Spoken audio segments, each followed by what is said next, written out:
Chapter 14. The next week, I went online and ordered a cab from Mexicano Taxi again. In the special comments request box, I asked for Jairo Hernandez. He was on time and had his license and vehicle inspection records ready for me on the front seat. I checked them again because I think it's important to always be thorough. As Jairo pulled away from the curb, I noticed two things.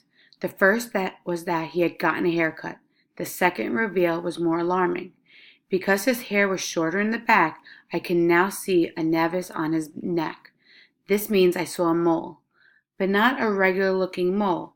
It had, in my opinion, the signs of trouble. It was asymmetrical and had flecks of red and blue on the broken edges. One infant in 100 babies is born with moles. I doubt that's fun for the parents. Who wants a spotty kid? But almost all moles appear in the first 20 years of a person's life. And that is why, if a new mole appears or an old one changes into something else, attention needs to be redirected to this area, medically speaking.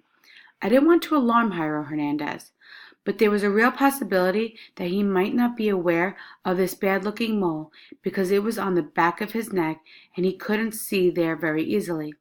So while we drove across town to my appointment with Mr. Del Duke, I stared at his skin issue, and I felt compelled to write the following on an index card. You need to have a dermatologist perform a punch biopsy on the mole nevus on the back of your neck. If it is not too much of an invasion of your privacy, I would very much like to look at the pathology report. I will be taking a taxi next week at the same time. This is important, so please do not take this medical suggestion lightly. Willow Chance. I handed in the message when I got out of the taxi. Mai and I were able to talk more easily now in Vietnamese.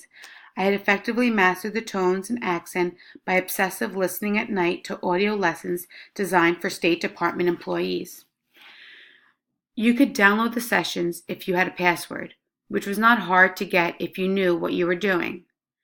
It was like we had a secret language, because on the school property no one else but Quang Ha spoke Vietnamese.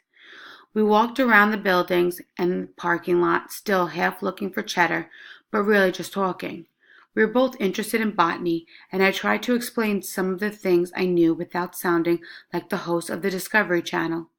We were sitting under one of the few trees out in front of the main school district office when I said to her in Vietnamese, "You are my new best friend."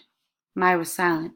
I knew that she had many friends at school, and that her friend Alana was the one she considered to be her closest friend. I was just a little kid, and I realized that I had overstepped. What kind of person only knew someone for a few weeks and said something like that? So I added, "Since I just started a new school, you're right now sort of my only friend, so that makes the distinction perhaps not much of a difference." And that made Mai smile.